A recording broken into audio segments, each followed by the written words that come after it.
12 জন বুজুর্গ তখন আশ্চর্যান্বিত হয়ে গেলেন, কেমনে হারাম খাবার তুমি আমাদেরকে খাওয়াইছো? আমরা তো তোমার মতো জালেমের দাওয়াত কখনো গ্রহণ করতে রাজি ছিলাম না, কেমনে তুমি আমাদেরকে হারাম খাবার খাওয়াইছো? হাজ্জাজ বিন ইউসুফ ডেকে ডেকে বললেন, বুজুর্গরা, কাছের অ্যাসিস্ট্যান্ট দিয়া তোমাদের সাথে আমি প্রতারণার আশ্রয় গ্রহণ করেছি, হারাম তোমাদেরকে খাওয়াই দিছি। ও এলাকার মুসলমানরা ভালো করে শুনেন, আল্লাহ পাক রব্বুল আলামিন যদি 12 জন বুজুর্গ ব্যক্তি তারা ভুলবশত হারাম খাইলে যদি তাদের দোয়াগুলো কবুল না করেন, আমরা জেনে শুনে হারাম খাইলে আমাদের দোয়াকে আল্লাহ কবুল করবে নাকি? আরো জোরে বলেন। রাসূল সাল্লাল্লাহু আলাইহি ওয়াসাল্লাম বলেন, কাবা শরীফের সামনে এসে বান্দা ইয়ামুদ্দু ইয়াদাইহি ইলাস সামা, আসমানের দিকে দুইটা হাত বাড়িয়ে আল্লাহর কাছে দোয়া করতে আরম্ভ করলেন, ইয়া রব্বি, আল্লাহ আমি মুসিবতের মধ্যে পড়ে গেলাম, আপনি আমাকে উদ্ধার করেন, আপনি আমাকে মুসিবত থেকে মুক্ত করিয়া দেন। আমার নবীজি আবার হাদিসের মধ্যে রেখে রেখে বললেন, উম্মতেরা, যেই বান্দা বেশি পরিমাণ গুনাহ করার কারণে গুনাহ করে করে নাফরমানি করে বান্দা কাবা শরীফের সামনে এসে যখন কান্নাকাটি খালি করা আরম্ভ করে, অথচ মাতআমুহু হারাম, বান্দা যা বক্ষণ করছে এগুলো হলো হারামের দ্বারা তৈরি, ও মালবাসুহু হারাম, যে পোশাক করছে এটাও হারামের দ্বারা তৈরি, ও মাশরাবুহু হারাম, যা পান করে সেগুলো হারাম দ্বারা তৈরি, ফাআন্না ইউস্তাজাবু লাহু।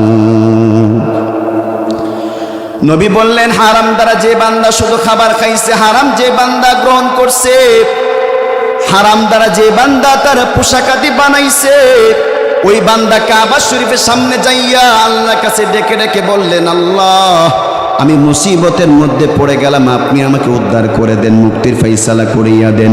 নবী বললেন, যেহেতু তার সব কিছু হারাম, ফাআন্না ইউস্তাজাবু লাহু, আমার আল্লাহ ওই বান্দার ডাকে সাড়া কেমনে দিবে?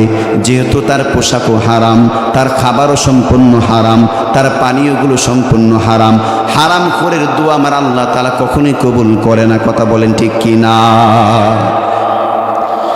হাজ্জাজ বিন ইউসুফ নামে দেশে দুনিয়াতে অত্যন্ত জালেম একজন রাজার নাম ছিল হাজ্জাজ বিন ইউসুফ, যিনি আব্দুল্লাহ বিন জুবাইর রাদিয়াল্লাহু তাআলা আনহুকে যিনি নিজের হাতে হত্যা করছেন, এমন একজন জালেম, তার নাম হলো হাজ্জাজ বিন ইউসুফ।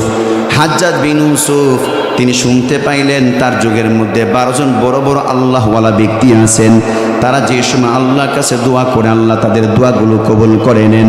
এবার হাজ্জাজ বিন ইউসুফ চিন্তার মধ্যে পড়ে গেলেন, আল্লাহওয়ালারা যদি আমার বিরুদ্ধে বদদোয়া করে আমি তো ধ্বংস হয়ে যাব, এবার কি করা যায়?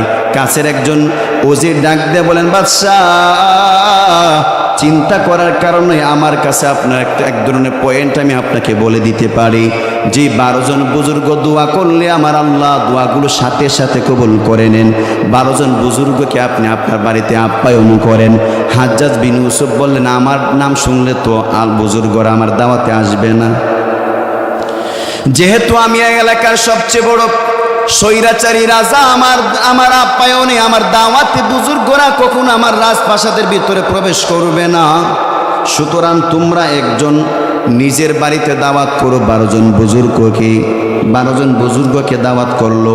হাজ্জাজ বিন ইউসুফ তার একজন প্রজা দিয়া অন্য খান থেকে জুলুম অত্যাচার করে বকরি ছানা আনলো, হারাম খাদ্যগুলো মিশাইলো হারাম খাবারগুলো দ্বারা। তখন এই হাজ্জাজ বিন ইউসুফ 12 জন বুজুর্গকে খাবার ব্যবস্থা গ্রহণ করলেন। খাবার ব্যবস্থা যখন গ্রহণ করলেন, 12 জন বুজুর্গ আইসা এই হাজ্জাজ বিন ইউসুফের অ্যাসিস্ট্যান্টের বাড়িতে ইচ্ছা মতো পেট বইরা খাইলেন। খাওয়ার পর হাজ্জাজ বিন ইউসুফ গোপন কামরা থেকে বের হয়ে বললেন, বুজুর্গরা, আজকে তোমাদের পেটের মধ্যে আমি হারাম খাবার খাওয়াইলাম, যাও যাও, আজকের পর থেকে কোনোদিন তোমাদের দোয়া আল্লাহর দরবারে কবুল হবে না। 12 জন বুজুর্গ তখন আশ্চর্যান্বিত হয়ে গেলেন, কেমনে হারাম খাবার তুমি আমাদেরকে খাওয়াইছো? আমরা তো তোমার মতো জালেমের দাওয়াত কখনো গ্রহণ করতে রাজি ছিলাম না, কেমনে তুমি আমাদেরকে হারাম খাবার খাওয়াইছো? হাজ্জাজ বিন ইউসুফ ডেকে ডেকে বললেন, বুজুর্গরা, কাছের অ্যাসিস্ট্যান্ট দিয়া তোমাদের সাথে আমি প্রতারণার আশ্রয় গ্রহণ করেছি, হারাম তোমাদেরকে খাওয়াই দিছি। ও এলাকার মুসলমানরা ভালো করে শুনেন, আল্লাহ পাক রব্বুল আলামিন যদি 12 জন বুজুর্গ ব্যক্তি তারা বলবশতে হারাম খাইলে যদি তাদের দোয়াগুলো কবুল না করেন, আমরা জেনে শুনে হারাম খাইলে আমাদের দোয়া কি আল্লাহ কবুল করবে নাকি? আরো জোরে বলেন। হারাম করে দোয়া আমার আল্লাহ কবুল করবে না। বান্দা চিৎকার করবে, অস্থির হয়ে যাবে, তার ডান বাম চতুর্দিক দিকে তাকে বিপদ বেষ্টন করে ফেলবে। আল্লাহর কাছে ডেকে ডেকে বলবেন, আল্লাহ মুসিবতের মধ্যে পড়ে গেলাম, দয়া করে আমাকে মুসিবত থেকে আপনি আমাদেরকে উদ্ধার করে দেন, পুরা পরিবারকে আপনি উদ্ধার করে দেন। এমন একটা পরিবেশ তৈরি হয়ে যাবে। এবার আপনি আমাকে ডেকে বলতে পারেন, হুজুর অনেক মানুষ হারামের সাথে জড়িত আছে, কই ধ্বংস তো কখনই দেখলাম না, এবার হয় না। আমার আল্লাহ বলেন, ওয়া মুদ্দুহুম ফি তুগয়ানিহিম ইয়ামাহুন।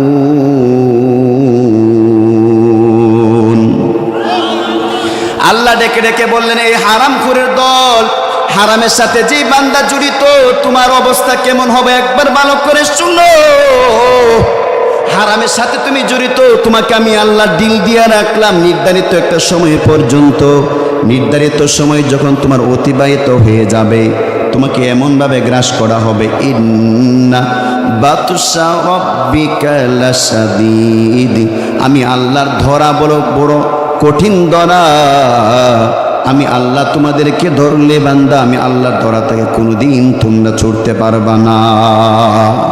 বলা হয়েছে এই জন্যই যে তাদেরকে একটা সময় দেওয়া হয়েছে, যে নির্ধারিত সময়টা যখন ক্রস করবে, ক্রস করার পরবর্তীতে, ক্রস করার পরে আমার আল্লাহ পাক যখন তার পাপের মাত্রা যখন বেড়ে যাবে, সে যখন জাহান্নামের সম্পূর্ণ উপযুক্ত হয়ে যাবে, তখন আল্লাহ পাক তাকে এমন ধরা ধরবে, এই ধরা থেকে বান্দা ছোটার কোনো সুযোগ থাকবে না।